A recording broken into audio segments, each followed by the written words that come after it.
નમસ્કાર, આપ જોઈ રહ્યા છો સ્પાર્ક ટુડે ન્યૂઝ। પાદરા ચીકવાડ યુવક મંડળ દ્વારા સ્કૂલ યુનિફોર્મમાં સ્કૂલ પર બિરાજમાન શ્રીજીની હર્ષભેર વિદાય કરવામાં આવી હતી। 10 દિવસ ભક્તિભાવપૂર્વક પૂજા અર્ચના કરી તમામ ભક્તો હર્ષભેર વિદાય આપીને શ્રીજીનું વિસર્જન કરવામાં આવ્યું।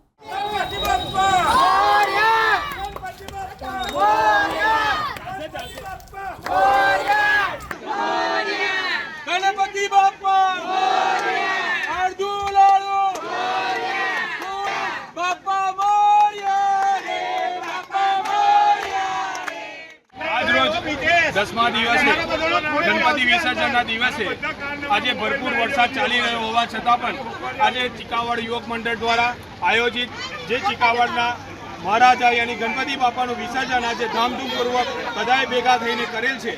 साथे साथे आज गणपति बापा एक स्कूल ड्रेसनी अंदर पोतानी जाते स्कूटर लईने स्कूटर चालू व्यवस्था में लईने एमनी जाते विसर्जन करवा माटे अहींया अंबाजी तळाव पासे जे आयोजन छे त्यां आव्या छे अने पोते अमे युवक मंडळ चिकावड़ युवक साथे भेगा थईने विसर्जन भगवानનું ભાવભર્યું કરીએ છીએ અને આવતા વર્ષે નોતરિયાની એમને આજ્ઞા આપીએ છીએ।